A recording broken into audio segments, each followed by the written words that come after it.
right. Gonna wait for Star La La. This is movie Decode Night.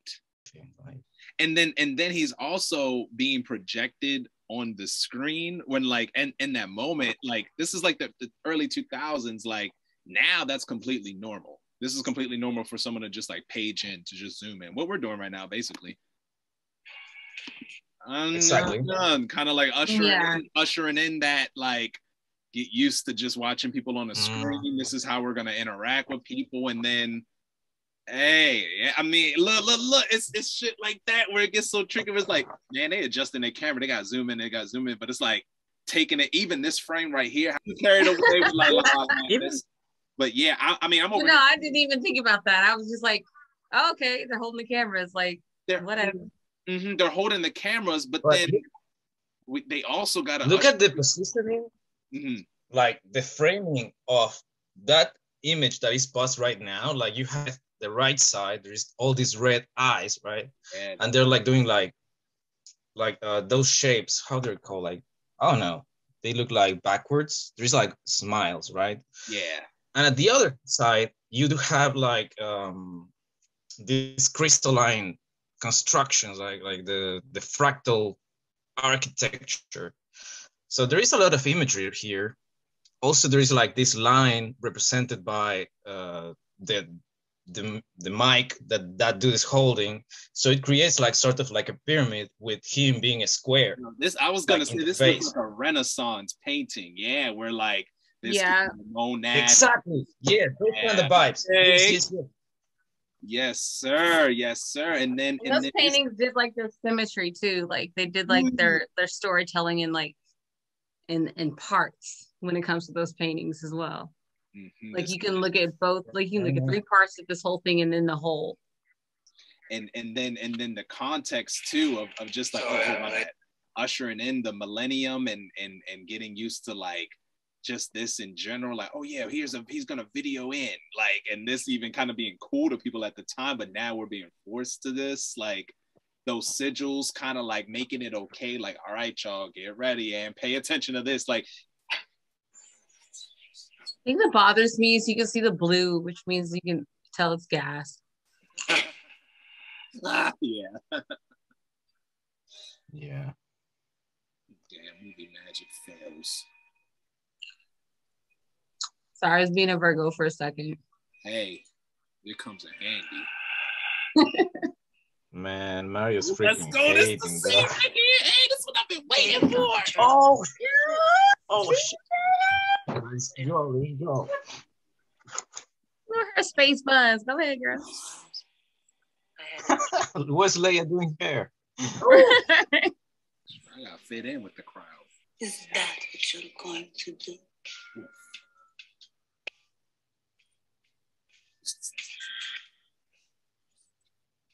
Damn, she's playing like it's nothing. He is majestic. Oh my god. Yeah, absolutely. I mean, having all kinds of fantasies right now. I don't know how to play. All right, reel it in.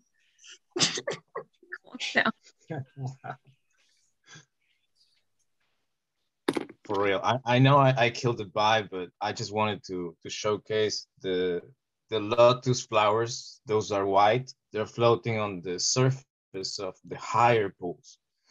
The pool they're in, it's on rose petals, right? They're red. I think that this is a misrepresentation. It should be blood, actually, in the books. And there is also this situation where when we talk about fountains, we also speak about the representations we have of fountains, how you can only mirror the source, mirror the waters. And I think like this is what is happening. Like Lestat is realizing like he can only mirror the source he took. He cannot really go past it. And that is did y'all see this movie as like an honest attempt at an adaptation of the book, or did you guys see it as sort of like something that they could put Aaliyah in to like help push her career in a certain direction? That's up to Smokey. Read the book. No, I mean, like, do you really think they like really tried with this movie, like to to be honest, I don't think like the focus was on the subject. I feel like the focus was on the subject. They could have used any movie to portray those rituals or those ideas. It's just that they use this subject. I do believe, however, that Anne Rice was very deep into the occult and she had the right imagery at the right time. Yeah. So, however, I don't feel like it's about the actors. Maybe, wait. Maybe it is about the actors. Because at that time, Aaliyah's career was going in a different direction. They were trying to push her in a certain way. And I'm looking at this movie and I'm hearing you talk about like having us stop certain spots and having you like provide more context, and like it's in my mind, it's like they didn't really flesh out the movie as well as they could have, or added things that if they were really trying to make a true honest attempt at like giving us a visual to the book, then I feel like they could have done a better job. It would be like impossible. If they were to portray that, they would have like four movies. Four movies just for that book. But did they even plan on doing that? Do we even know? No. I think they were looking at the success of this movie. And I don't think this necessarily blew up. I mean, everyone was kind of like weirded out because Leah died before it came out. No. So people saw it because of her, but like no one was raving about it. They were like, Aaliyah's dead. This is weird. And it kind of, kind of like ruined the film. You know, like if you want to say it like that, like it ruined the film. It kind of. Well, I mean, Heath Ledger's death didn't ruin The Dark Knight. At that, and so now that I was about to get into that, like post this movie, it kind of became normalized for artists to release posthumous works of art, posthumous albums, posthumous movies. It was, I mean, like Aaliyah is the furthest that I can go with an actor or actress that died before the release of the film. Maybe Biggie. Maybe Biggie. Or maybe Biggie.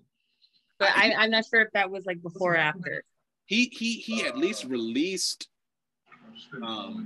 his last album. He was alive when that happened. What was after death? Life after death? And then the label released like #1 hits, greatest hits. Shit. Maybe Tupac. I don't know. It became. I just know maybe after Aaliyah, it became normalized. Juice WRLD, I mean, XXXTentacion, like all of their albums. It's like, damn, you about to release? I thought that was dead. Yeah, Little People or the. It definitely seemed like a ritual within a ritual when it came to Aaliyah's career. When you think it like that really does make sense. And she was at the height. She was at the height of her career, and we all know what that means. She shook a lot of hands. And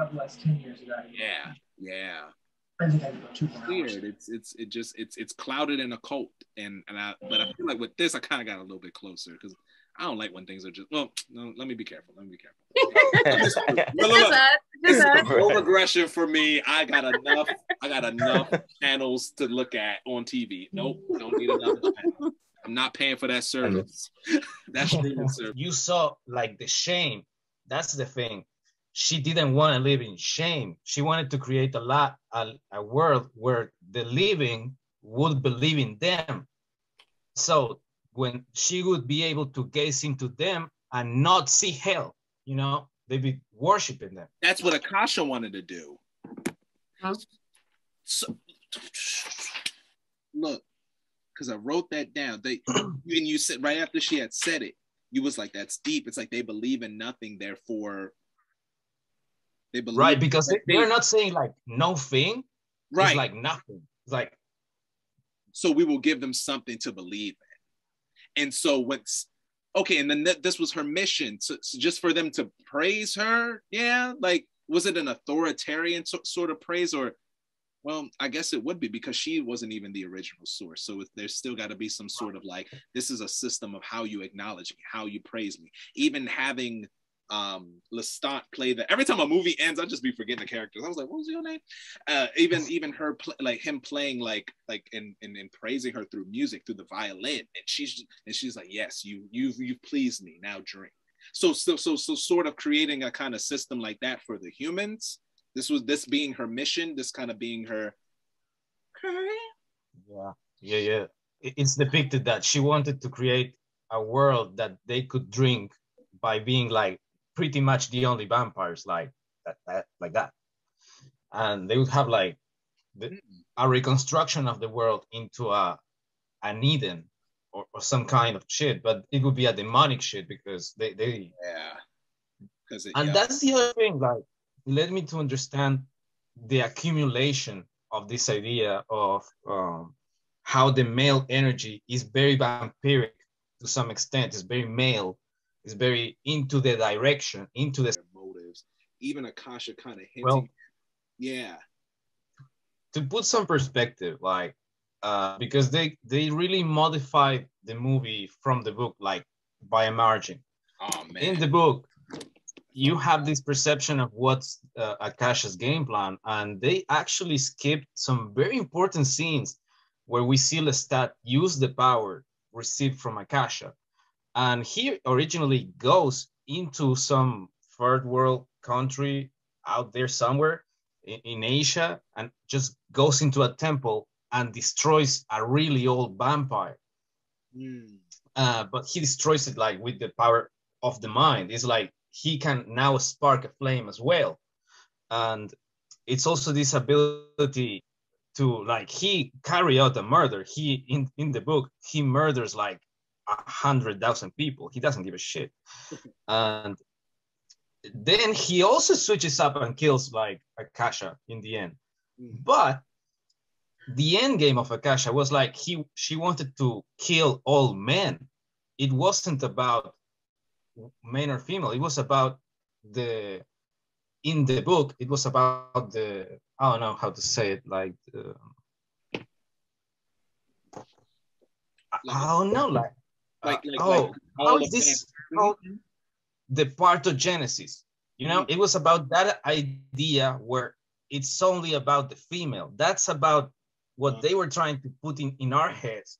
Like the male energy was not needed in her world because she would have a king. So it didn't matter to her, you know, and she would only have a world of females and she didn't give a shit. Only the ones that are needed. That was the end game plan in the book.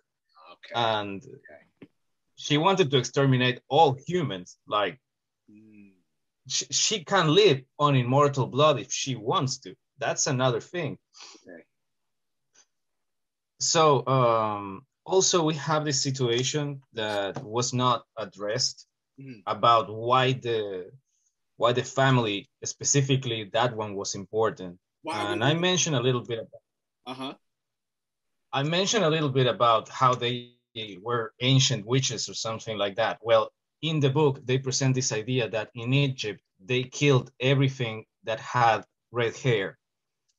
Akasha was not from that family in the book. So she got the original spirit inside of her. She got possessed first because the witch sent a curse to Akasha. That's what they are not knowing. And the spirit in the book was called Mael. And it was like a spirit that liked blood. And so it went and started to inhabit Akasha and shit like that. And then she became the first vampire when Mael refused to die. It like merged with her. So glad you're here with the insight with the books. They couldn't do it with the film. They could not do all of what you're describing in the film. Yeah, now the other thing is like in the book is very much it is broken down further into everything. Every vampire carries a little piece of Mael, which is this idea of the Akasha, of the Akashic records and shit like that, that leads you to the original space. But you cannot really go through other hints that are not yours. It's like you were bearing false witness, just like Dolo said earlier in the day, because you weren't there, like that kind of shit.